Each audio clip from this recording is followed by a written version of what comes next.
Hello साथियों, एक बार फिर स्वागत है आप सभी का आपके अपने परिवार गामा क्लियर क्लासेस में। दोस्तों, रे ऑप्टिक्स को बहुत अच्छी तरह से ख़त्म करने के बाद अब हम लोग स्टार्ट कर रहे हैं अपने इसी सीरीज़ में वेव ऑप्टिक्स को, जो कि बहुत ही ज़्यादा इम्पॉर्टेंट टॉपिक रहेगा आप लोग के बोर्ड एग्ज़ाम के लिए। बच्चों, वेव ऑप्टिक्स में हम लोग को सबसे पहले हाइगन्स के नियमों के बारे में पढ़ना है।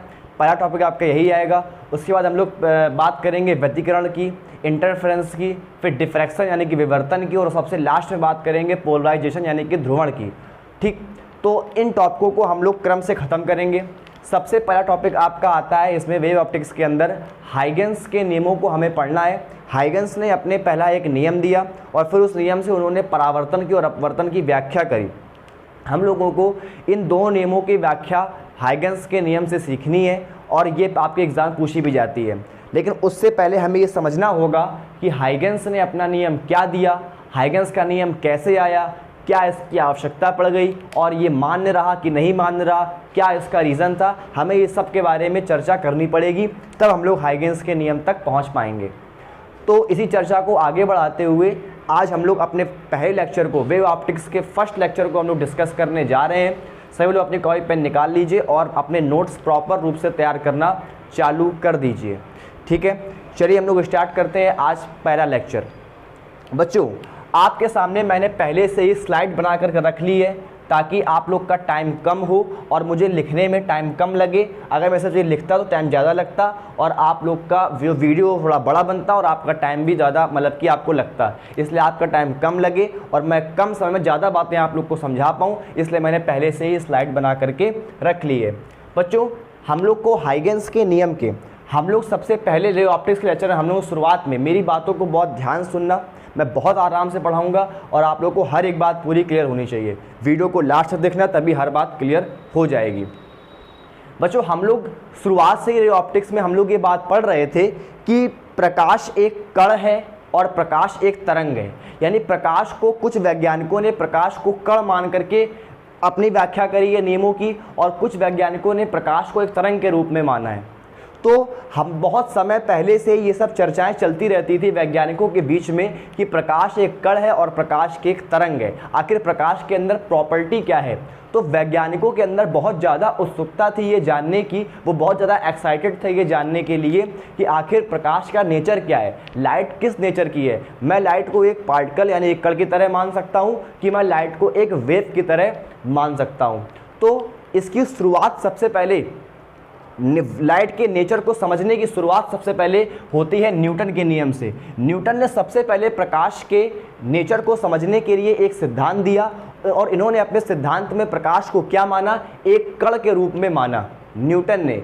और न्यूटन ने अपने इस नियम की शुरुआत की बच्चों 1675 यानी कि 1675 के आसपास की ये बात है, जब न्यूटन ने अपने नियम को प्रस्तुत किया। न्यूटन ने अपने नियम का क्या नाम दिया? जिसको हम न्यूटन का कणिका सिद्धांत बोलते हैं, यानी कि कॉर्पस्कुलर थ्योरी बोलते हैं। न्यूटन्स कॉर्पस्कुलर थ्योरी यानी कि न्यूटन का कणिका सिद्धांत। बच्चों, न्यूटन के कणिका सिद्धांत में न्यूटन ने अपने इस सिद्धांत में मुख्य रूप से 4 बातें इन्होंने बताई। वो 4 बातें हम लोग को समझनी है कि न्यूटन ने अपने इस सिद्धांत में मुख्य रूप से किन 4 बातों को बताया। न्यूटन ने अपने नियम में ये कहा कि कोई भी प्रकाश स्रोत सदैव अदृश्य सूक्ष्म कणों को उत्सर्जित करता है। इन कणों को हम लोग क्या कहते हैं? कणिकाएं कहते हैं। पहले पॉइंट को ध्यान समझो। न्यूटन ने ये कहा कि चाहे कोई भी प्रकाश स्रोत हो, प्रकाश स्रोत बच्चों क्या होता है? हमारे घर में जो बल्ब लगा होता है, एलईडी बल्ब या कोई भी बल्ब, वो भी एक क्या है? प्रकाश स्रोत है। और जो सूर्य है वो भी एक क्या है? प्रकाश स्रोत है। तो न्यूटन ने ये कहा कि कोई भी प्रकाश स्रोत हो वो अपने आप से सदैव क्या उत्पन्न करता है? एक कणों को उत्सर्जित करता है। वो कण कैसे होते हैं? अदृश्य, यानी वो कण हमें दिखते नहीं है और बहुत सूक्ष्म कण होते हैं। कोई प्रकाश स्रोत होगा तो वो अपने आप से लगातार इन किरणों को उत्सर्जित करता रहेगा। और इन कणों को हम लोग बोलते क्या है? कणिकाएं, यानी कि कॉर्पस्कुलर बोलते हैं। क्या बोलते हैं? कॉर्पस्कुलर्स बोलते हैं इन कणों को। इन कणों को हम लोग क्या बोलते हैं? कणिकाएं बोलते हैं। इन्होंने अपने सेकंड नियम में ये बात बताई कि ये कण कैसे होते हैं, इन्होंने कुछ की प्रॉपर्टी बताई। ये कण कैसे होते हैं, प्रत्यास्थ होते हैं, दृढ़ होते हैं, और कैसे होते हैं, द्रव्यमानहीन। सबसे बड़ी बात कि मासलेस होते हैं। और इन्होंने क्या बताया कि ये कण प्रत्यास्थ होते हैं, दृढ़ होते हैं, और कैसे होते हैं, द्रव्यमानहीन। द्रव्यमानहीन मतलब कि इन कणों में कोई भी द्रव्यमान नहीं होता है। और ये ठीक बात भी है, क्योंकि अगर मान लो कहीं किसी लाइट से, जैसे अभी हमारे सामने लाइट जल रही मेरे कमरे में, अगर ये लाइट से जो कण निकल रहे हैं अगर उनमें द्रव्यमान होता तो वो द्रव्यमान, वो कण क्या होते, मेरे सर से टकराते, कहीं मेरे शरीर से टकराते, तो हो सकता है उनसे मेरे शरीर को नुकसान भी पहुंच सकता था। इसलिए उन्होंने ये कहा, न्यूटन ने, कि इन कणों में जो कण लाइट उत्सर्जित कर रही है इसमें कोई भी द्रव्यमान नहीं होता है, द्रव्यमान लेस होते हैं ये कण, और प्रत्यास्थ, इलास्टिक होते हैं। प्रत्यास्थ का मतलब ये होता है कि अगर ये मेरे शरीर से टकराएंगे तो टकरा करके तुरंत क्या हो जाएंगे, वापस चले जाएंगे। इसका मतलब कि किसी सतह से टकरा सकते हैं, यानी कि ये किसी सतह से टक्कर इनकी हो सकती है, और टक्कर के बाद क्या होंगे, ये अपने मार्ग में चले जाएंगे, कहीं और चले जाएंगे। यानी ये क्या होते हैं, प्रत्यास्थ होते हैं, दृढ़ होते हैं, दृढ़ मतलब थोड़ा ठोस होते हैं, और द्रव्यमानहीन यानी कोई भी द्रव्यमान नहीं होता है। इसके बाद उन्होंने एक बात, तीसरा नियम अपना ये बताया, तीसरी बात, कि अलग अलग माध्यमों में इन कणिकाओं की जो चाल होती है वो अलग अलग होती है। इन्होंने ये कहा कि जो प्रकाश स्रोत कण को उत्सर्जित कर रहा है, इन कणों की जो चाल होगी वो अलग अलग माध्यमों में अलग अलग होगी। चलो ये भी बात सही लगी हमको कि प्रकाश जो कण उत्सर्जित कर रहा है, इन कणों की यानी कि इन कणिकाओं की जो चाल होगी वो अलग अलग माध्यम में अलग अलग होगी। लेकिन सबसे ज़्यादा चौंकाने वाली बात इन्होंने ये बता दी कि जो इन कणिकाओं की चाल होगी, यानी कि जो प्रकाश की चाल होगी, जो प्रकाश कण उत्सर्जित कर रहा है उनकी जो चाल होगी वो सघन माध्यम में ज़्यादा होगी, जबकि विरल माध्यम में कम होगी। और बच्चों अभी तक हम लोग क्या पढ़ते आ रहे हैं रे ऑप्टिक्स में, कि प्रकाश की चाल विरल में क्या होती है, ज़्यादा, और जबकि सघन में क्या होती है, कम। यानी कि रेयरर में ज़्यादा होती है और डेंसर में कम होती है। लेकिन न्यूटन ने अपने इस नियम में उल्टी बात कह दी, और उन्होंने क्या कह दिया कि सघन माध्यम में प्रकाश की चाल ज़्यादा होती है, जबकि विरल माध्यम में इन कणिकाओं की चाल यानी कि प्रकाश की चाल कम होती है। तो ये बात तो बिल्कुल गलत सिद्ध हो गई, और यही एक बात इनके नियम के लिए सबसे खतरनाक साबित हुई, जिसको बाद में गलत कर दिया गया। ठीक, लेकिन फिलहाल अभी हम लोग ये मान के चल रहे हैं न्यूटन के अनुसार, न्यूटन ने ये कहा कि अलग अलग माध्यमों में प्रकाश की चाल अलग अलग होती है। उन्होंने ये भी कह दिया कि सघन माध्यम में प्रकाश, इन कणिकाओं की चाल यानी कि प्रकाश की चाल ज़्यादा होगी, किसके अपेक्षा, विरल माध्यम की अपेक्षा सघन माध्यम में इन कणिकाओं की चाल ज़्यादा होगी। हमने अगर दो माध्यम मान करके चलते हैं, मान लो हमने एक माध्यम वाटर मान लिया और एक माध्यम हमने एयर मान लिया, यानी कि वायु मान ली, तो न्यूटन ने ये कहा कि वाटर में ज़्यादा होगी कणिकाओं की चाल और एयर में कम होगी। जबकि हम लोग जानते हैं कि हम लोग क्या पढ़ रहे हैं अभी तक, कि एयर में ज़्यादा होगी और वाटर में कम होगी, लेकिन न्यूटन ने क्या कह दिया कि वाटर में ज़्यादा होगी, एयर में कम होगी। कुल मिलाकर न्यूटन ने यह कहा कि प्रकाश कणिकाओं की जो चाल होगी वो अलग अलग माध्यमों में अलग अलग होगी। ये बात तो बिल्कुल सही है, लेकिन उन्होंने जो ये वाली बात कह दी, ये वाली बात बिल्कुल इन्होंने अपने लिए एक खतरनाक साबित करने वाली बात हो गई, और यही बात इनके नियम को गलत साबित कर देगी। क्या? इन्होंने कहा कि प्रकाश चाल, इन कणिकाओं की चाल सघन माध्यम में ज़्यादा होगी, विरल माध्यम में कम होगी। चलिए, तो अब हम बात करते हैं इनके फोर्थ नियम की। इन्होंने अपने नियम में चौथी बात ये कही कि अलग अलग रंग की जो कणिकाएं होती हैं उनका आकार भी अलग अलग होता है। मतलब जैसे कोई भी प्रकाश है, हम सभी लोग जानते हैं कि प्रकाश 7 रंगों से मिलकर के बना होता है, तो ये जो 7 रंग हैं इनमें अलग अलग रंग, जैसे मान लो हम कह रहे हैं वायलेट की बात करें, या फिर अब रेड की बात करें, या येलो की बात करें, तो उन्होंने कहा कि जो ये अलग अलग रंग की कणिकाएं होंगी इनका आकार क्या होगा, सबका अलग अलग होगा। हो सकता है वायलेट वाले का छोटा, वायलेट की जो कणिकाएं हो बैगनी रंग की वो थोड़ी छोटी छोटी, उनका आकार कम हो, जो लाल रंग की कणिकाएं हो उनका आकार ज़्यादा हो। ये एक तरह से मैं मान रहा हूँ केवल। इन्होंने ये कहा कि अलग अलग रंग की जो कणिकाएं होंगी इन कणिकाओं की चाल भी क्या होगी, इनका आकार क्या होगा, अलग अलग होगा। तो इन्होंने 4 बातें ये कही। पहली बात क्या थी कि कोई भी प्रकाश स्रोत सदैव अपने आप से क्या निकालता रहता है, एक सूक्ष्म कणों को निकालता रहता है, जो कैसे होते हैं, अदृश्य होते हैं। इन कणों को हम लोग क्या बोलते हैं, कणिकाएं बोलते हैं। सेकंड बात उन्होंने ये कही कि ये जो कण होते हैं इनकी क्या प्रॉपर्टी होती है। पहली बात तो ये प्रत्यास्थ होते हैं, दूसरी बात दृढ़ होते हैं, और तीसरी बात इनमें द्रव्यमान नहीं होता है, यानी कि द्रव्यमानहीन होते हैं। फिर उन्होंने क्या कहा कि अलग अलग माध्यमों में इन कणिकाओं की चाल क्या होती है, अलग अलग होती है। जैसे हम बात करें एयर की, तो एयर में चाल अलग होगी और वाटर में अलग होगी। तो ये बात बिल्कुल सही थी कि अलग अलग माध्यम में इन कणिकाओं की चाल अलग अलग होगी। लेकिन सबसे चौंकाने वाली बात ये थी और सबसे ज़्यादा विशेष बात उन्होंने ये कह दी कि इन कणिकाओं की चाल सघन माध्यम में ज़्यादा होगी और विरल माध्यम में कम होगी, जबकि हम सभी लोग जानते हैं कि विरल में ज़्यादा होती है और सघन में कम होती है। लेकिन न्यूटन ने अपने नियम में ये कह दिया कि सघन में ज़्यादा होगी और विरल में कम होगी। इसीलिए हमने ये मान लिया कि इन्होंने कहा कि वाटर में ज़्यादा होगी जबकि एयर में कम होगी, जबकि हम लोग क्या पढ़ते हैं कि एयर में ज़्यादा होगी और वाटर में कम होगी। इन्होंने उल्टा कह दिया और यही नियम इनके लिए गलत साबित हो गया। ठीक, और चौथा नियम उन्होंने क्या कहा कि अलग अलग रंग की कणिकाओं का आकार भी अलग अलग होता है। मतलब जो ये 7 रंग हैं, अलग अलग रंग की जो कणिकाएं होंगी इनका आकार अलग अलग होगा। अब ये अपने नियम से क्या क्या एक्सप्लेन कर पाए, मतलब कि इन्होंने अपने इस नियम से कौन कौन सी घटनाओं को साबित कर दिया कि हाँ ये मेरे नियम से साबित हो पा रही हैं।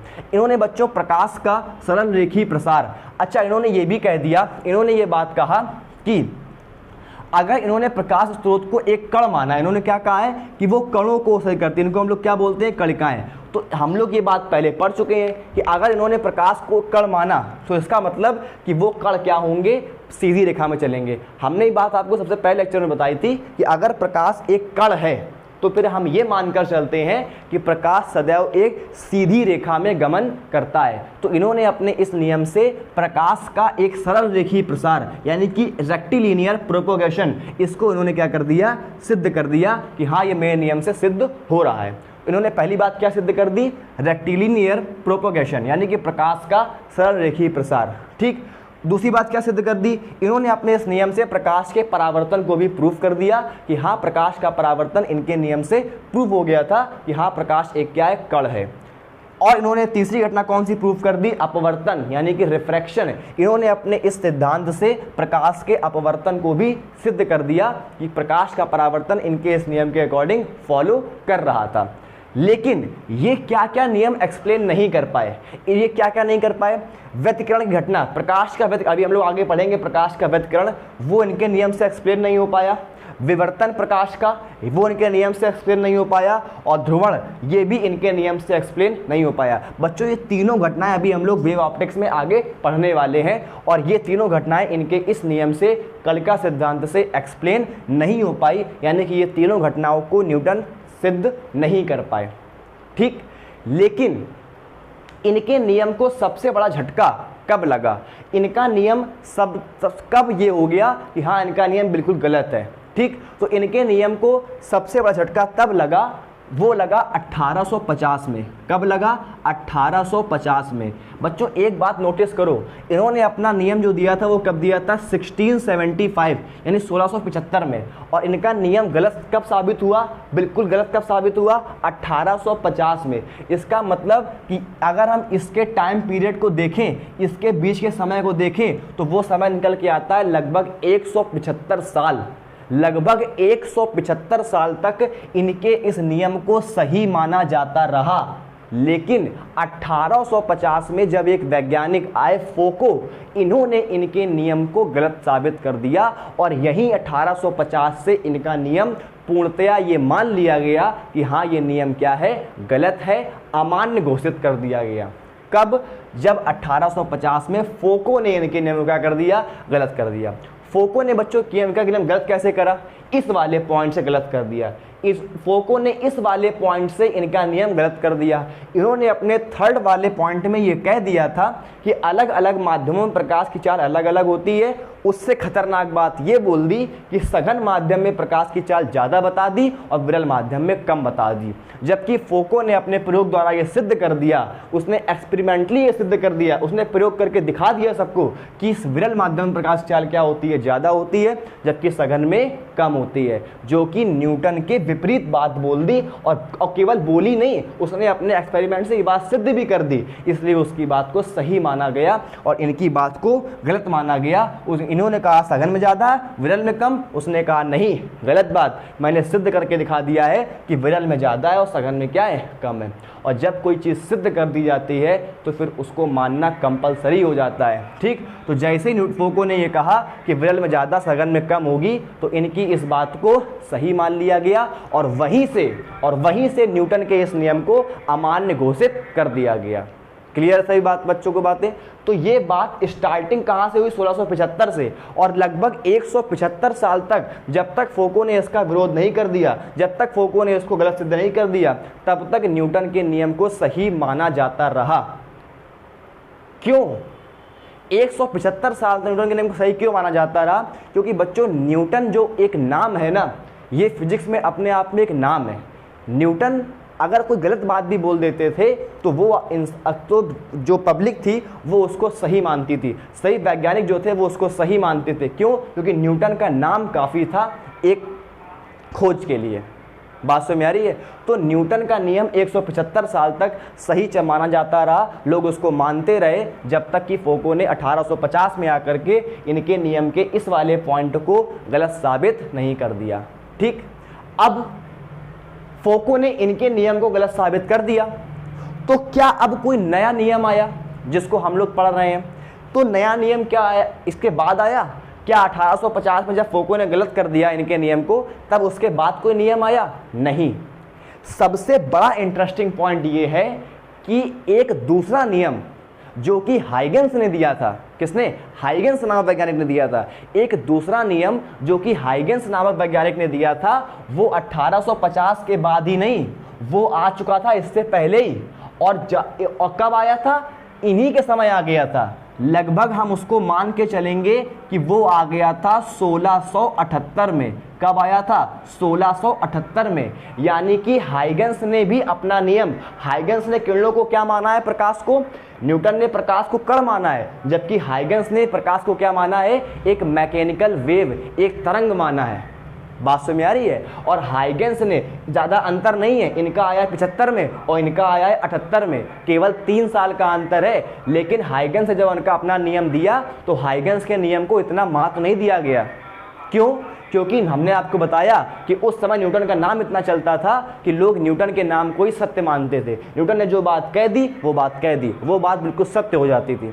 बात समझ आ रही है? तो हाइगेंस ने उसी समय लगभग 3 साल के अंतर में अपना एक नियम दे दिया था कि नहीं, प्रकाश कण नहीं, एक तरंग है। और कैसी तरंग है? मैकेनिकल वेव, यानी कि यांत्रिक तरंग है। लेकिन तब भी हाइगेंस का नाम इतना प्रभावी नहीं था कि लोग उसकी बात को इतना ध्यान देते। लोगों ने न्यूटन के नाम के कारण उसकी बात को ज़्यादा ध्यान दिया और उसकी बात 175 साल तक चलती रही। जब फोको ने 1850 में नियम गलत साबित कर दिया न्यूटन के नियम को, तब हाइगेंस के नियम को थोड़ी सी महत्व मिला, थोड़ा सा इंपॉर्टेंस मिली। बात समझ में आ रही है? तो हाइगेंस का नियम इसके बाद नहीं आया, हाइगेंस ने अपना नियम इनके तुरंत 3 साल बाद दे दिया था। लेकिन 175 साल तक न्यूटन चलते रहे क्योंकि न्यूटन का नाम बहुत ज़्यादा था।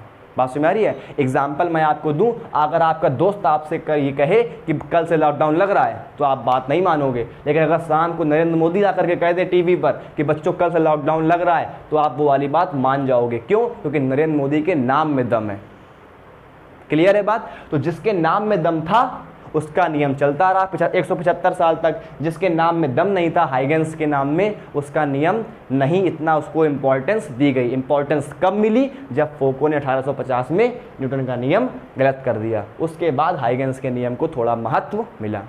तो अब हम लोग ये समझेंगे इसके बाद कि जब हाइगेंस ने अपना नियम दिया तो इन्होंने अपने नियम में क्या क्या बातें बताई। जैसे न्यूटन ने ये सब बातें बताई, वैसे हाइगेंस ने अपने नियम में क्या क्या बातें बताई।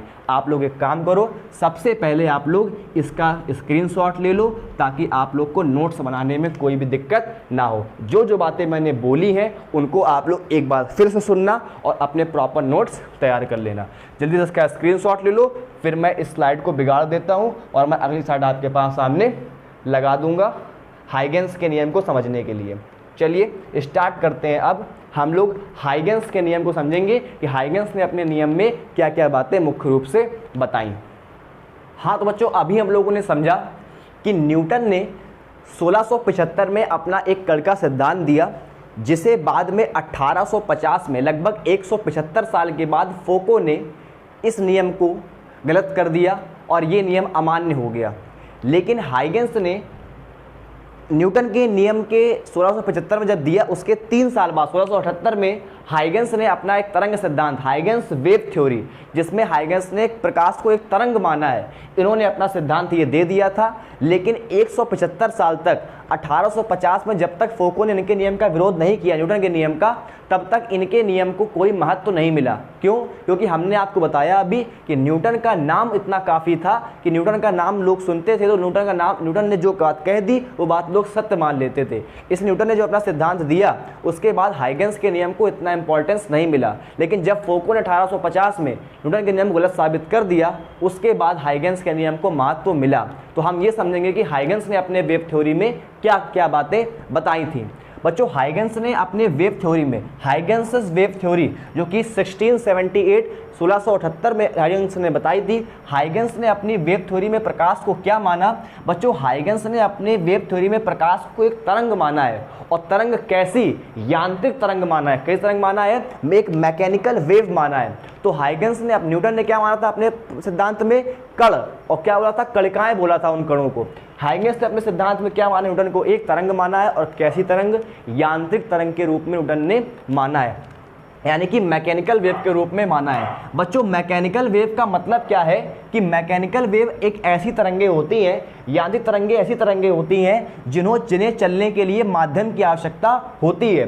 बिना माध्यम के तरंगें नहीं चल सकती हैं, इसलिए इनको क्या बोला जाता है? मैकेनिकल वेव, यानी कि यांत्रिक तरंगें। और इनकी खास बात क्या है कि ये तरंगें माध्यम, इन्हें चलने के लिए, इन्हें अपने संचरण के लिए माध्यम की आवश्यकता पड़ती है। बिना माध्यम के किरणें नहीं चल सकती हैं। अब जैसे ही हाइगेंस ने ये वाली बात कही कि प्रकाश क्या है? एक यांत्रिक तरंग, यानी कि एक मैकेनिकल वेव है और इसको चलने के लिए माध्यम की आवश्यकता पड़ती है, तुरंत एक सवाल ये खड़ा हो गया कि जब सूर्य से प्रकाश चलता है, किसी भी प्रकाश स्रोत की बात कर रहे थे हाइगेंस कि प्रकाश स्रोत कोई भी हो, प्रकाश कैसे, किस तरह का व्यवहार करेगा? एक यांत्रिक तरंग की व्यवहार करेगा।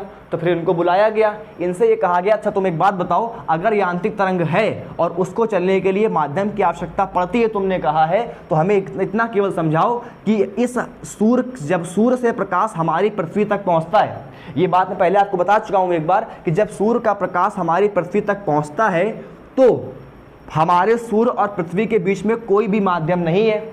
और तुमने ये कहा है कि प्रकाश क्या है? यांत्रिक तरंग है, इसका मतलब उसको चलने के लिए माध्यम की आवश्यकता होती है। तो उसने कहा हाँ ठीक है, आवश्यकता होती है।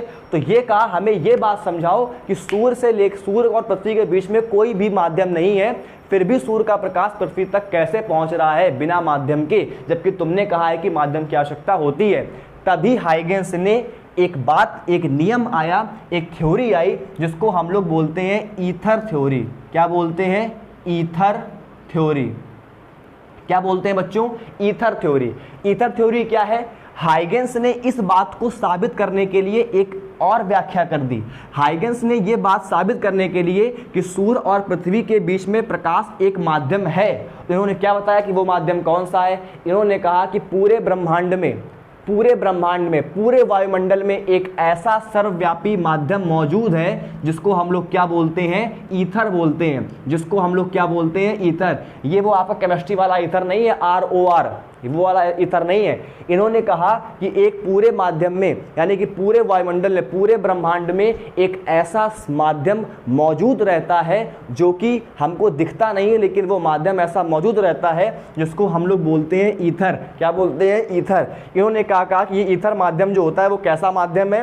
ये एक ऐसा माध्यम होता है जो बहुत अधिक प्रत्यास्थ होता है, यानी कि वो उसकी जो इलास्टिसिटी होती है वो बहुत ज़्यादा होती है, यानी वेरी इलास्टिक, यानी कि उसका जो प्रत्यास्थ का गुण होता है बहुत ज़्यादा होता है, जबकि वो बहुत घनत्व, उसका घनत्व तो क्या होता है? बहुत कम होता है। तो इन्होंने कहा कि पूरे ब्रह्मांड में एक ऐसा माध्यम मौजूद है जिसको हम लोग क्या बोलते हैं? ईथर। यानी कि इन्होंने कह दिया कि सूर्य से पृथ्वी तक जब प्रकाश पहुंचता है तो हमें लगता है कोई माध्यम नहीं है, इन्होंने क्या माध्यम है, वो माध्यम क्या है? ईथर है। क्या है माध्यम? वो ईथर है। तो हाइगेंस ने अपने थ्योरी में ये बात कह दी कि पूरे ब्रह्मांड में, पूरे वायुमंडल में एक ऐसा सर्वव्यापी माध्यम मौजूद है। सर्वव्यापी मतलब वो व्याप्त है सभी जगह, मतलब कि हर जगह एक ऐसा माध्यम होता है जिसको हम लोग क्या बोलते हैं? ईथर। और इसका गुण क्या है? इस माध्यम का गुण क्या है कि ये माध्यम बहुत अधिक प्रत्यास्थ होता है, जबकि इसका घनत्व क्या होता है? बहुत कम होता है।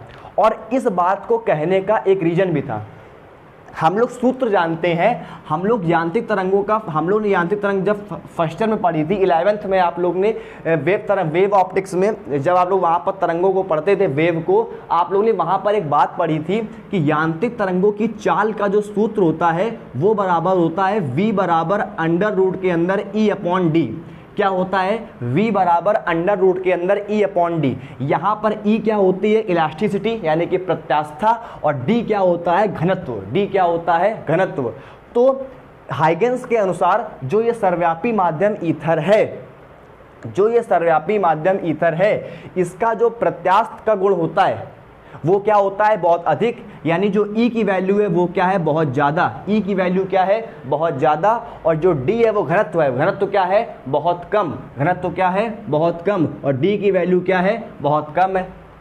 इसीलिए प्रकाश की चाल क्या होती है, मतलब प्रकाश क्या होता है, इस माध्यम में चल लेता है, उसकी चाल क्या होती है? ज़्यादा होती है। बात समझ में आ रही है? क्यों? क्योंकि E क्या है? ज़्यादा, और D क्या है? कम, इसलिए V का मान क्या मिलेगा हमको? ज़्यादा मिलेगा। इसलिए इन्होंने कहा कि ईथर एक ऐसा माध्यम है जो बहुत अधिक प्रत्यास्थ होता है, जिसका इलास्टिक का जो गुण है वो बहुत ज़्यादा है, जबकि इसका घनत्व क्या है? डेंसिटी क्या है इसकी? बहुत कम है। तो न्यूटन ने अपने इस थ्योरी में, ईथर वाली थ्योरी में, ये वाली बात बता दी। अब हाइगेंस अपने इस नियम से, इन्होंने जो वेव थ्योरी दी, ये इस नियम से किस किस की व्याख्या कर पाए? इन्होंने अपने नियम से परावर्तन की व्याख्या कर दी।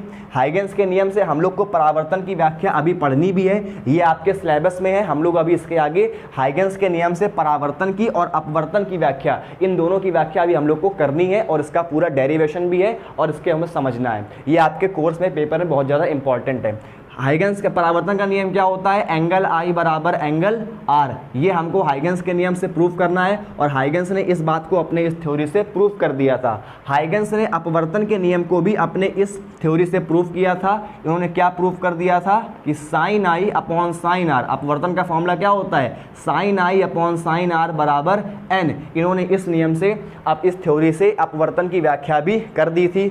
इन्होंने अपनी थ्योरी से व्युत्क्रमण को भी समझा दिया, इन्होंने अपनी थ्योरी से विवर्तन को भी समझा दिया, लेकिन ये अपनी थ्योरी से ध्रुवण की व्याख्या नहीं कर पाए। ये अपनी थ्योरी से ध्रुवण की व्याख्या नहीं कर पाए। इसका रीजन क्या था? इन्होंने प्रकाश को क्या माना था? यांत्रिक तरंगे। और कैसी तरंगे माना था? ध्यान समझना, इन्होंने प्रकाश को क्या माना? यांत्रिक तरंगे। लेकिन कैसी? अनुदैर्घ्य माना। तरंगों को कैसा माना? अनुदैर्घ्य माना। कैसा माना? अनुदैर्घ्य, यानी कि लॉन्गिट्यूडनल। जबकि प्रकाश के ध्रुवण जब हम लोग पढ़ेंगे तो हम लोग ये बात समझेंगे कि प्रकाश का ध्रुवण प्रकाश को अनुदैर्घ्य मानकर नहीं, बल्कि अनुप्रस्थ मानकर उसकी व्याख्या की गई है। किस तरह व्याख्या की गई है?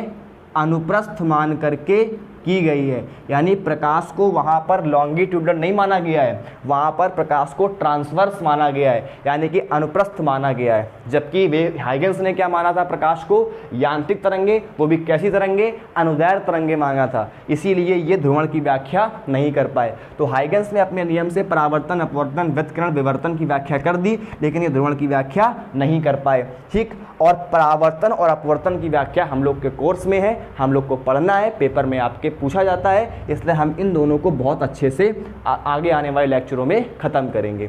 तो हाइगेंस ने अपने सिद्धांत में क्या कहा कि हाइगेंस ने अपने सिद्धांत में प्रकाश को एक यांत्रिक तरंग माना, और कैसी तरंग? अनुदैर्घ्य माना। कैसा माना? अनुदैर्घ्य माना। और यांत्रिक तरंग का मतलब ये होता है, यांत्रिक तरंगे वे तरंगे होती हैं जिनको चलने के लिए माध्यम की आवश्यकता पड़ती है, बिना माध्यम के तरंगे चल नहीं सकती हैं। तब ये सवाल उठा कि आपने ये कहा कि माध्यम की आवश्यकता होती है, जबकि सूर्य पृथ्वी के बीच में कोई माध्यम नहीं है, फिर भी सूर्य का प्रकाश हमारी पृथ्वी तक पहुंचता है, ये बात कैसे? तो उन्होंने फिर ये बात कह दी। इन्होंने फिर क्या दे दिया? ईथर थ्योरी दे दी। ईथर थ्योरी क्या है? हाइगेंस के अनुसार, हाइगेंस ने ये कहा कि पूरे ब्रह्मांड में, पूरे वायुमंडल में एक ऐसा सर्वव्यापी माध्यम मौजूद होता है जिसको हम लोग क्या बोलते हैं? ईथर। और इस ईथर में एक क्वालिटी होती है कि इसका ये बहुत अधिक क्या होता है? प्रत्यास्थ। इसमें प्रत्यास्थक गुण बहुत ज़्यादा होता है, और इसका घनत्व क्या होता है? बहुत कम होता है। डेंसिटी वेरी लो और इलास्टिसिटी वेरी हाई। ठीक, तो अच्छा, इस फॉर्मूले से हम समझ भी सकते हैं कि अगर D बहुत कम है, घनत्व तो बहुत कम है, और E यानी कि प्रत्यास्थता क्या है? बहुत ज़्यादा है, इसलिए V का मान भी क्या होगा? ज़्यादा होगा। इसीलिए वायुमंडल में प्रकाश क्या होता है? तेज़ी से चलता है। इन्होंने ये बात अपने नियम में बता दी। अब इन्होंने किस किस की व्याख्या कर दी अपने थ्योरी से? इन्होंने परावर्तन, अपवर्तन, व्यतिकरण, विवर्तन, इन चारों की व्याख्या कर दी, लेकिन ये प्रकाश के ध्रुवण की व्याख्या नहीं कर पाए। क्यों? क्योंकि ध्रुवण की व्याख्या हम लोग प्रकाश को अनुप्रस्थ मान कर करते हैं, अब प्रकाश को ट्रांसवर्स मान करके करते हैं, जबकि इन्होंने अपने नियम में क्या माना था? प्रकाश को एक अनुदैर्घ्य तरंग माना था। बात समझ में आ रही है? इसलिए ये ध्रुवण की व्याख्या नहीं कर पाए, और हम लोग को इनके परावर्तन और अपवर्तन की व्याख्या अभी आगे आने वाले लेक्चरों में पढ़ना भी है, बहुत इंपॉर्टेंट है। ठीक, अब बच्चों ईथर थ्योरी जो उन्होंने दी थी, इन्होंने कहा था कि ईथर जो मौजूद होता है, ये ईथर थ्योरी बाद में गलत साबित हो गई। किसने साबित करी गलत? मैक्सवेल ने। बाद में मैक्सवेल वैज्ञानिक आए, इन्होंने इस ईथर थ्योरी को गलत साबित किया। इन्होंने अपनी थ्योरी में ये बताया, मैक्सवेल को हम लोग को पढ़ना नहीं, लेकिन तभी मैं आपको बता रहा हूँ, मैक्सवेल ने लास्ट, इसके बाद मैक्सवेल आए, मैक्सवेल ने अपने नियम में ये बताया और उसी को हम लोग फॉलो करते हैं। मैक्सवेल के नियम को ही हम लोग आज तक फॉलो कर रहे हैं, बाकी ये सब नियम गलत हैं। बात समझ में आ रही है? बाकी ये सब नियम क्या है? गलत हैं। हम लोग केवल मैक्सवेल के नियम को ही फॉलो कर रहे हैं। मैक्सवेल ने अपने नियम में प्रकाश किरणों को क्या माना है? विद्युत चुम्बकीय तरंगें, जो कि मैंने आपको फर्स्ट लेक्चर में रे ऑप्टिक्स में बताया था कि प्रकाश क्या है? एक विद्युत चुम्बकीय तरंग है, यानी कि एक इलेक्ट्रोमैग्नेटिक वेव्स है। और इलेक्ट्रोमैग्नेटिक वेव्स की एक खास बात होती है कि इनको चलने के लिए किसी माध्यम की आवश्यकता नहीं होती है, जबकि हाइगन्स ने क्या कहा था कि माध्यम की आवश्यकता होती है। क्यों? क्योंकि ये एक यांत्रिक तरंगें हैं। बात समझ में आ रही है? तो मैक्सवेल ने ये बताया कि प्रकाश एक विद्युत चुम्बकीय तरंगें हैं और इनको चलने के लिए किसी माध्यम की आवश्यकता नहीं होती है। बाद में हर्ट्ज एक वैज्ञानिक आए, उन्होंने भी मैक्सवेल का समर्थन किया और मैक्सवेल की बात पर अपनी मोहर लगा दी कि हाँ, मैक्सवेल सही कह रहे हैं, प्रकाश एक क्या है? विद्युत चुम्बकीय तरंग ही है, और जिसको चलने के लिए किसी माध्यम की आवश्यकता नहीं होती है। तो बाद में ये ईथर थ्योरी, न्यूटन वाला नियम, ये सब गलत हो गए। केवल एक नियम हम लोग पढ़ते हैं कि मैक्सवेल का नियम। ये नियम गलत नहीं हुए, लेकिन अब इन नियमों में क्या है?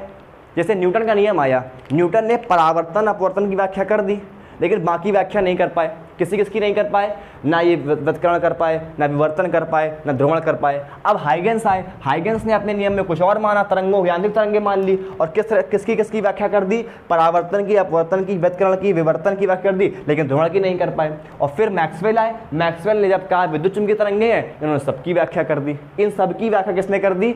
मैक्सवेल ने अपने नियम में विद्युत चुम्बकीय तरंगों को मान करके अब सारे नियमों की व्याख्या कर दी गई। इसीलिए बच्चों ये अभी तक एक तरह का मतभेद चलता रहा, जब तक मैक्सवेल अपना नियम नहीं दिया कि प्रकाश एक कण है कि प्रकाश एक तरंग है। कुछ कहते रहे कण है, कुछ कहते रहे तरंग है, लेकिन बाद में जब मैक्सवेल ने ये नियम साबित कर दिए कि हाँ, ये ईथर वाली बात गलत है, ईथर नहीं है, प्रकाश क्या है? एक विद्युत चुम्बकीय तरंग है, तब से ये माना जाने लगा। तभी से हम लोग ये पढ़ने लगे बच्चों कि प्रकाश को हम दो तरह से डेट करने लगे, समझने लगे। प्रकाश को हम लोग फिर क्या समझने लगे? दो तरह समझने लगे। हम लोग प्रकाश को कण भी मानते हैं अब, और अब हम लोग क्या मानते हैं? तरंग भी मानते हैं। तो ये विवाद अभी तक भी समाप्त नहीं हो पाया है। अभी भी ये दो ही बातें हैं, प्रकाश एक कण भी है और प्रकाश एक क्या है? तरंग भी है। बस हमने आपको शुरुआत में ही लेक्चर में बताया था, जब हमने रे ऑप्टिक्स पहला लेक्चर पढ़ाया था, कि प्रकाश को हम लोग कुछ घटनाओं में कण मान करके चलते हैं और कुछ घटनाओं में हम लोग तरंग मान करके चलते हैं। जैसे कि परावर्तन, अपवर्तन, इन सब की व्याख्या हमने कैसे करी रे ऑप्टिक्स में? अभी तक प्रकाश को कण मान करके की है। और अब जो हम वेव ऑप्टिक्स में प्रकाश की व्याख्या करेंगे, जैसे विवर्तन, व्यतिकरण, ध्रुवण, ये सब हम लोग क्या करेंगे? प्रकाश को तरंग मान करके करेंगे। तो बच्चों अभी तक ये डाउट बिल्कुल आपके माइंड में सही हो गया होगा कि प्रकाश ना ही ये साबित है कि वो कण है और ना ही ये साबित है पूरी तरह से कि वो तरंग है। प्रकाश कण और तरंग दोनों के रूप में व्यवहार करता है, कुछ घटनाओं में कण और कुछ घटनाओं में तरंग की तरह कार्य करेगा। तो हम लोग ने आज न्यूटन का कण का सिद्धांत, कॉर्पस्कुलर थ्योरी ऑफ न्यूटन्स और हाइगन्स वेव थ्योरी यानी कि हाइगन्स का तरंग सिद्धांत, ये दो बातें हम लोगों ने समझ ली। इन दो बातों को आप लोग बहुत ध्यान से मेरी बात को एक बार लेक्चर फिर से देख लेना और दोनों बातों को, दोनों नियमों के नोट्स बना लेना और दोनों सिद्धांतों को अपनी कॉपी में लिख लेना। न्यूटन का कण का सिद्धांत भी इंपॉर्टेंट है, हाइगन्स तरंग सिद्धांत भी इंपॉर्टेंट है। ये दोनों सिद्धांत आपके एग्जाम में पूछे जाते हैं, इसलिए दोनों के नोट्स आप लोग प्रॉपर रूप से तैयार कर लेना।